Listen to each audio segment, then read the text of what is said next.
Hello, everybody, and welcome to the Strangers in Jerusalem podcast and YouTube channel, where we explore the Gospels and the Jesus traditions within their Jewish context. We know from the last video that these texts were written in a certain place, in a certain generation, and we're going to explore the different factors, the phenomenon, and the politics of that generation to help us put these Gospels within their broader context.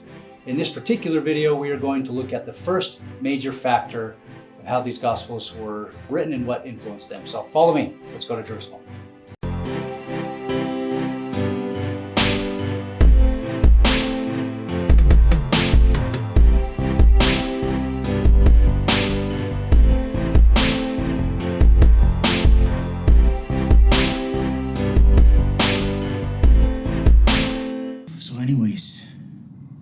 Let's get down to the nitty-gritty.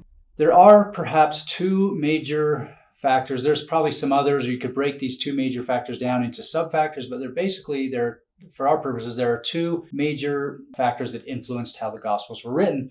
The first one is Jewish-Roman relations and how that relationship between Jews and Rome led them to a war in the late 60s that ended up in the destruction of the temple. So we'll talk about that issue and how that influenced the Gospels. And I always tell my students that the reason why at the beginning of the semester we look at the Messiah, all the Messiah expectations, and then also what are the Gospels and what influenced the Gospels. Basically all the first episodes in this YouTube channel. The reason why I do that in the semester is because if they can have that laid out for them and have that in mind, then when we dive into the text and study individual stories and traditions about Jesus, we can place those into their messianic or political context. So it's important that way.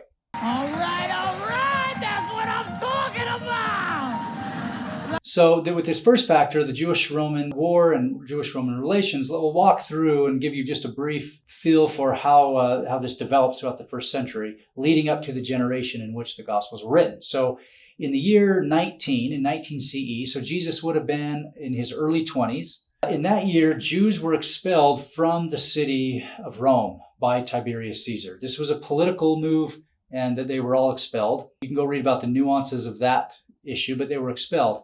The same thing happened in the year 49 CE. Jews were again thrown out by Claudius Caesar. So already within the first half of the first century, we see some problems brewing. Okay, we backtrack a little bit. In the 30s, Pilate uses funds from the temple treasury to pay for an aqueduct into Jerusalem, to bring water into Jerusalem. When a protest ensued, Pilate's soldiers threatened to stab members of the crowd, these crowd people, with daggers. So Pilate threatened them and then dispersed the crowd. In the late 40s or early 50s, so this is maybe a decade later, and during Passover, a Roman soldier exposed himself to a Jewish crowd. In fact, Josephus has two different accounts of this. And you can kind of get this image of a Roman soldier in his early 20s, maybe the frontal lobe is not fully developed. And Josephus, in one account, says that he exposed his backside, so he mooned the crowd. Hundreds of thousands of Jews on the Temple Mount during Passover, he mooned the crowd. And on the other account, it says he exposed his privy members to the Jewish crowd in this sacred time of their holy festival. What?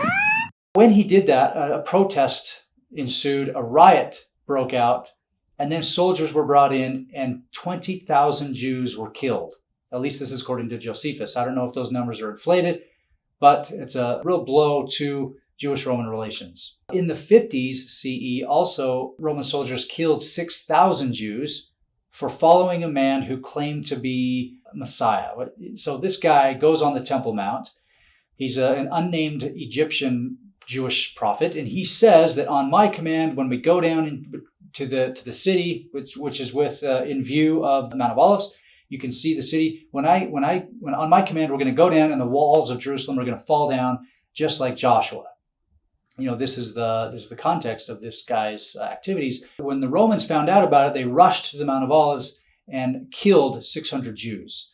But this guy escaped. In the 60s, in 66, the Roman governor Florus let his soldiers loose on protesters. According to Josephus, 3,600 Jews were slaughtered.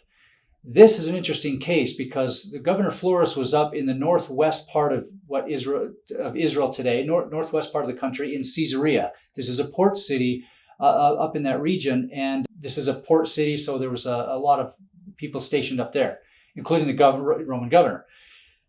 In that city, Greek youth, and Josephus tells about this, Greek youth sacrificed an unclean bird at the entrance of the synagogue. This is just one instance among many where the Jewish and Greek and Latin populations were at each other's throats. And Jews were upset because Florus did nothing about it. When the situation got bad enough, Florus left to Jerusalem. And by the time he gets to Jerusalem, Jews in Jerusalem had already heard about the problems in Caesarea. They protested. And amidst that protest, Governor Florus was also mad because he said that they owed more taxes and he wanted to pull that money out of the temple treasury. So there's sort of two issues going on here, that they were protesting the governor Florus, and the result is that 3,600 Jews were slaughtered. The result of all this was the Jewish-Roman War that spread all over the country, where Jews and Romans were fighting, and this war lasted 4 years. And during this war, Rome had taken control of Judean and Galilean countrysides. They razed Jerusalem. They burned the temple to the ground. Many thousands of people, both Jews and Romans, were killed. According to Jews, Roman authorities were oppressive thugs. And according to Roman authorities, Jews were uncivilized traitors. So you can see the problem that sort of escalated throughout the first century leading up to the destruction of the temple. This Roman-Jewish tension in the latter half of the first century CE significantly influenced how the authors of the Gospels wrote their narratives about Jesus. And we'll talk about these issues as we go along.